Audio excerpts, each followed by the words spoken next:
قرآن کہتا ہے کہ مرتے نہیں خدا والے، یہ شان دنیا میں رکھتے ہیں مصطفیٰ والے، یہ شان دنیا میں رکھتے ہیں مصطفیٰ والے۔ اگلا مصرع میرے تیور سے سمجھیے گا، ہوائے کفر نہ ٹھہری تو دیکھنا ایک دن، ہوائے کفر نہ ٹھہری تو دیکھنا ایک دن، نکل پڑیں گے زمینوں سے کربلا والے۔ سبحان اللہ سبحان اللہ سبحان اللہ، نکل پڑیں گے زمینوں سے کربلا والے۔ کربلا والے۔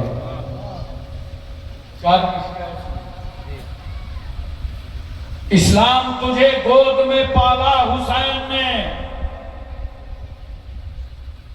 اسلام تجھے گود میں پالا حسین نے، ٹھوکر لگی تو سب کو سنبھالا حسین نے۔ اسلام کی رگوں میں جو چبھتا تھا بار بار، اسلام کی رگوں میں جو چبھتا تھا بار بار، کانٹا تھا وہ یزید نکالا حسین نے، کانٹا تھا وہ یزید نکالا حسین نے۔ ارشاد ربانی ہوتا ہے، یا ایھا الذین آمنوا استعینوا بالصبر والصلاۃ ان اللہ مع الصابرین۔ اے ایمان والو، مدد مانگو صبر سے اور نماز سے، بے شک اللہ صبر کرنے والوں کے ساتھ ہے۔ اللہ نے مدد منگوایا صبر سے اور نماز سے، مگر جب ساتھ رہنے کی بات آئی تو یہ نہیں کہا ان اللہ مع المصلین، مدد مانگو صبر سے اور نماز سے، بے شک اللہ نماز پڑھنے والوں کے ساتھ ہے، بلکہ قرآن کہتا کیا ہے، ان اللہ مع الصابرین، مدد مانگو صبر سے اور نماز سے، بے شک اللہ صبر کرنے والوں کے ساتھ ہے۔ اور اگر قرآن نے یہ کہا ہوتا کہ اللہ نماز پڑھنے والوں کے ساتھ ہے تو کربلا میں بڑی پریشانی ہو جاتی، اب پتہ نہیں چلتا کہ خدا کس کے ساتھ ہے۔ نماز یزیدی بھی پڑھ رہے ہیں، نماز حسینی بھی پڑھ رہے ہیں، رکوع اور سجدہ دونوں سائیڈ میں ہو رہا ہے، اور اللہ نماز پڑھنے والوں کے ساتھ ہے۔ اب اگر پتہ نہیں ادھر کے نمازیوں کے ساتھ ہے کہ ادھر کے نمازیوں کے ساتھ ہے، قرآن نے فیصلہ کر دیا، بحث مت کرو۔ اگر کربلا میں یہ دیکھنا ہو کہ خدا کس کے ساتھ ہے، 22,000 کی فوج نہ دیکھو، یہ دیکھو خدا کس کے ساتھ ہے، تو وہ دونوں میں یہ دیکھ لو ظالم کدھر ہیں، صابر کدھر ہیں۔ اللہ صبر کرنے والوں کے ساتھ بڑا گہرا تعلق ہے اس آیت کریمہ سے امام علی مقام کا۔ پوری زندگی صبر سے شروع ہوئی، اب کربلا میں آ کر نماز پہ مکمل ہو گئی۔ اور ایک وہ بات میں بتانے جا رہا ہوں جو گھر والا ہی بتا پائے گا۔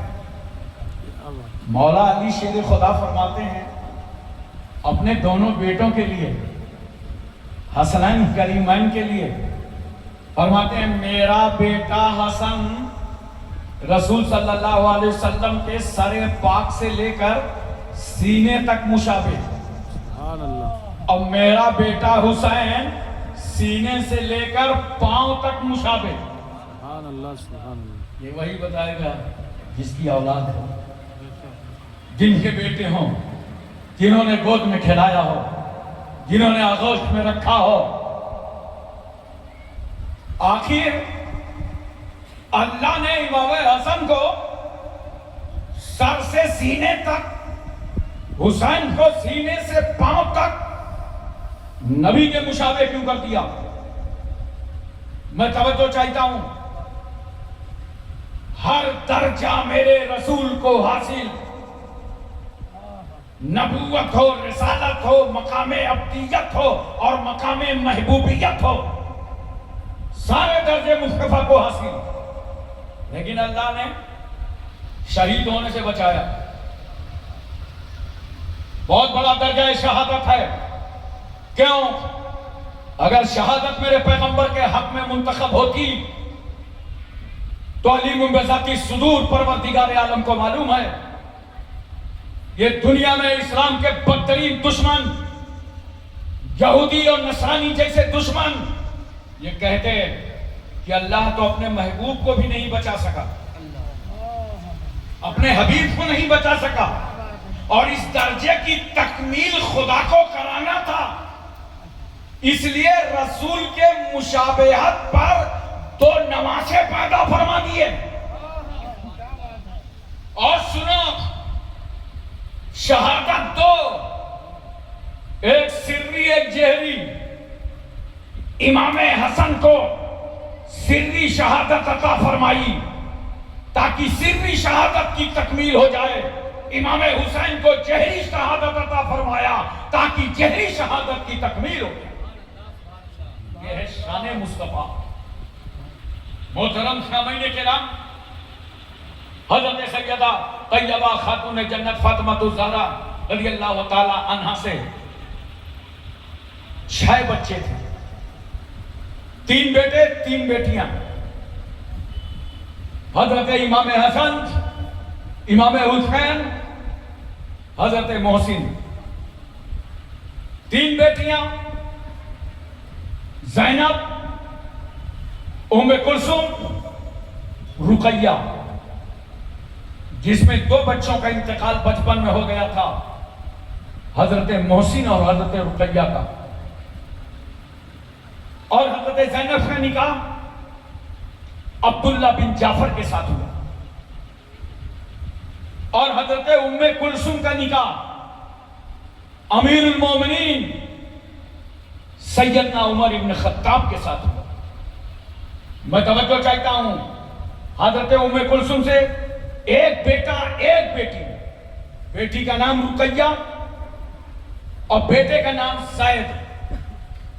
توجہ کے لیے, جو زیدی سادات ہیں دنیا میں ان کا سلسلہ حضرت ام کلثوم سے زید, حضرت زید سے یہ سلسلہ چلا.